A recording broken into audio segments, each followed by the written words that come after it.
Sobre as negociações da equipe do presidente eleito Lula com o Congresso Nacional e também as articulações pelo orçamento de 2023. Vamos conversar agora com a deputada federal Renata Abreu, que é a presidente nacional do Podemos, a quem agradecemos demais pela participação. Deputada, seja muito bem-vinda mais uma vez aqui à Jovem Pan News. Obrigado, Daniel. Obrigado, Lívia. É uma alegria estar com vocês mais uma vez, viu? Pois é, deputada, hoje nós trouxemos a informação aqui para a audiência da Jovem Pan News dessa reunião que aconteceu, o staff, os integrantes da equipe de transição do PT, de Lula, com integrantes do atual governo para tratar da questão que envolve a proposta de emenda à Constituição para gerir essa transição. Inclusive, o relator de orçamento, o senador Marcelo Castro, participou, nós trouxemos aqui as falas deles.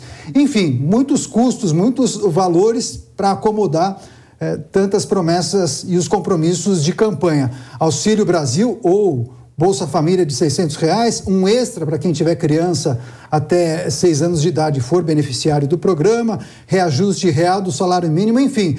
Como deve ser a negociação com o Congresso Nacional para conseguir abrigar todos esses compromissos de campanha? Terá tolerância por parte de deputados e senadores ou eles serão rigorosos com a responsabilidade fiscal? Gostaria de escutá-la. Olha, a gente teve, Daniel, um Congresso mais conservador e com um perfil de mais centro-direita, né?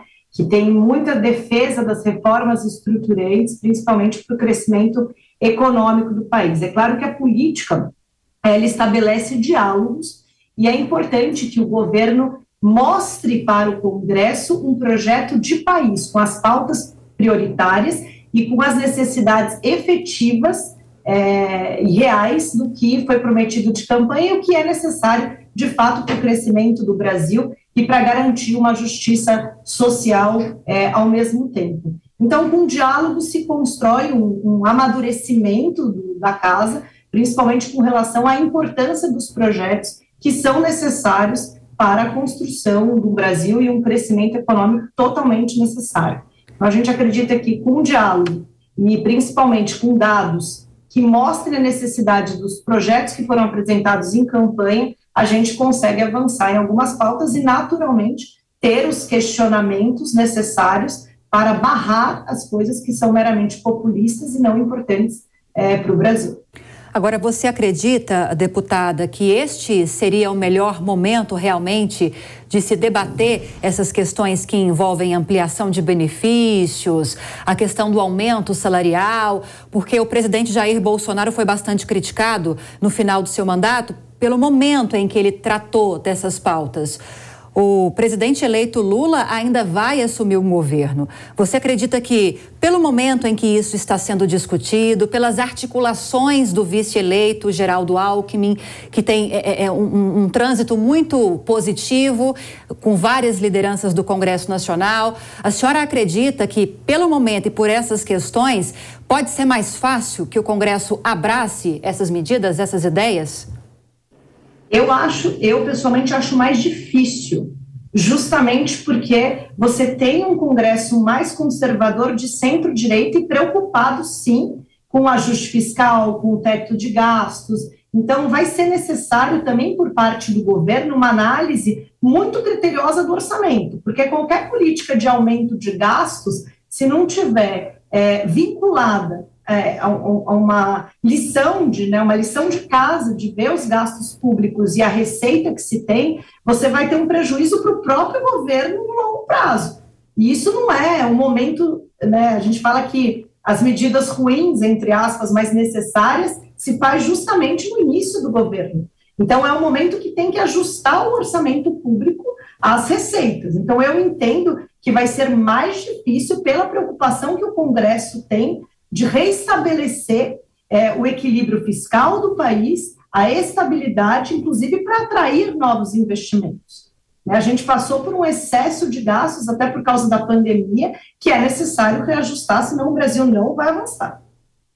Perfeito. Agora, deputada, queria tratar da questão que envolve a próxima legislatura. Ao longo dos últimos meses, nós conversamos e entrevistamos vários colegas da senhora e todos sempre falaram das expectativas para 2023.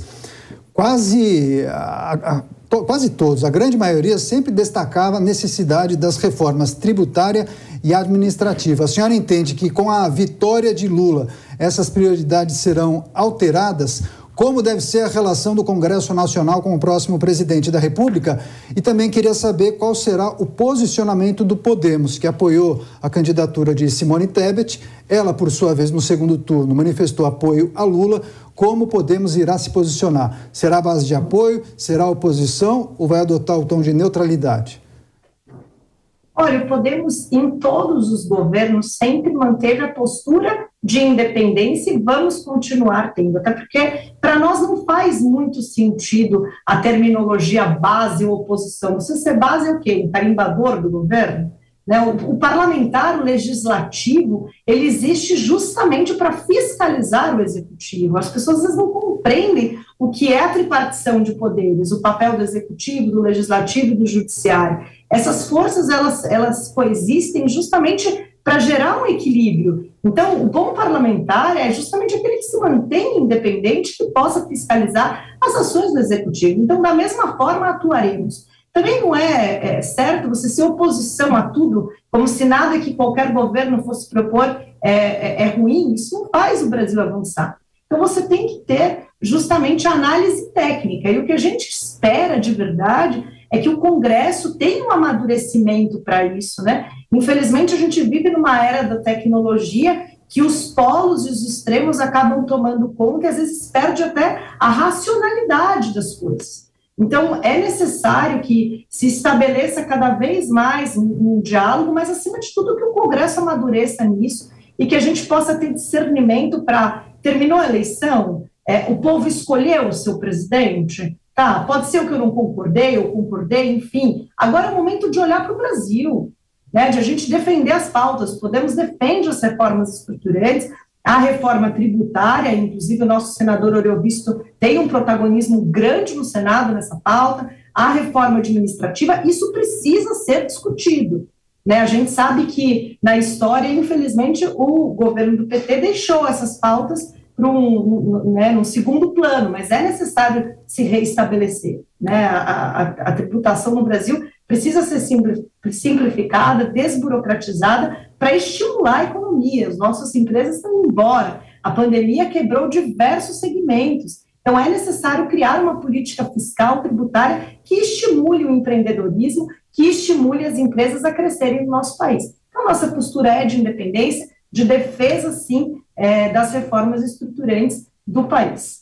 Agora, deputada, existe uma posição única, consolidada do Podemos em relação às emendas de relator, também chamadas de orçamento secreto?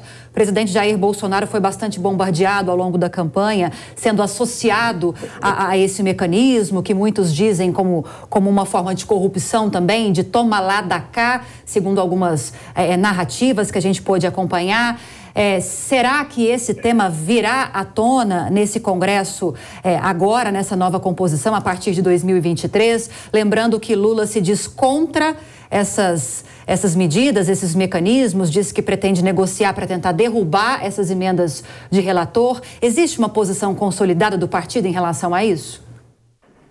Olha, o partido ele é contrário ao orçamento secreto. Agora, é importante a gente estabelecer o que é isso, né? O Congresso ele tem criado um protagonismo cada vez maior e uma menor submissão dele ao Executivo, que na minha visão é positivo, porque é o papel do Congresso ser independente de fato. Então, o orçamento, ter uma participação dos parlamentares com as emendas impositivas, e são os parlamentares que, de fato, estão mais próximos da base, que conhecem os problemas do seu Estado. Então, eles terem uma indicação, eu, pessoalmente, não vejo problema. O problema disso é, primeiro, essa distribuição ser usada, como você disse, como toma lá da cá, para ser base de coisas que ele não acredita. O problema disso é a falta de transparência. Então, quando você tem uma falta de transparência, você tem parlamentares, né, como o próprio senador Davi Alcolumbre, que era presidente do Senado, e ter um orçamento maior do que, né, qualquer outro para um Estado que é muito menor, né, pela influência, pelo cargo que ele ocupava. Então, isso é um problema. Agora, a transparência da onde está indo o orçamento do Congresso, via indicação de parlamentares ou via indicação de prefeitos que solicitaram, eu acho que ela é positiva à medida que você estabelece prioridades de quem está na ponta. Agora, o secreto é muito ruim, porque faz acordos escusos que a sociedade não toma conhecimento. Pois é, deputada, rapidamente, nós vimos muitas manifestações nos últimos dias após o resultado das eleições, várias pessoas se colocando contra o resultado do último domingo. Agora, além de todas as questões que envolvem e são emergenciais e urgentes para o próximo presidente da República, a senhora crê que ele vai ter habilidade para pacificar o país? Olha, habilidade a gente sabe que o atual presidente na parte política tem. O problema é que o Brasil está polarizado, né? E as pessoas cada vez mais sendo tomadas pelas fake news, pelas histórias que se colocam. Então, essa polarização muitas vezes tira a racionalidade, né? Eu posso não concordar com o presidente Lula, mas a partir do momento que a população escolheu ele, eu acho que agora nós precisamos ter foco nas soluções para os problemas reais do país, inclusive contradizendo, fazendo oposição quando achar que tem que ser feito, fazendo manifestação, se eventualmente pacífica, se algum projeto que vai contra o que a sociedade quer entre em pauta ou seja deliberado pelo Poder Executivo.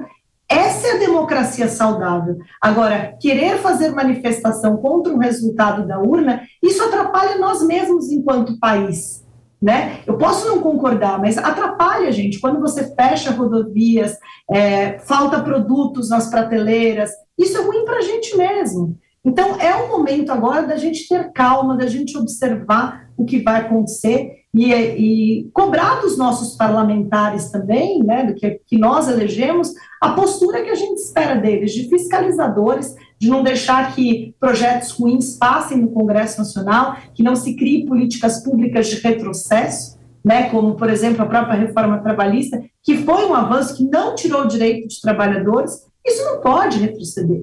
Então, é importante que os parlamentares eleitos pela população façam o papel de cobrar o executivo e de avançar no que é importante. Mas as manifestações da forma como estão sendo feitas vão prejudicar nós mesmos. As perspectivas para 2023 em destaque nessa entrevista com Renata Abreu, deputada federal e também presidente nacional do Podemos, a quem mais uma vez agradecemos pela participação. Deputada, boa noite e volte mais vezes à Jovem Pan News. Obrigado, Lívia. Obrigado, Daniel. Um grande abraço a você. Obrigada.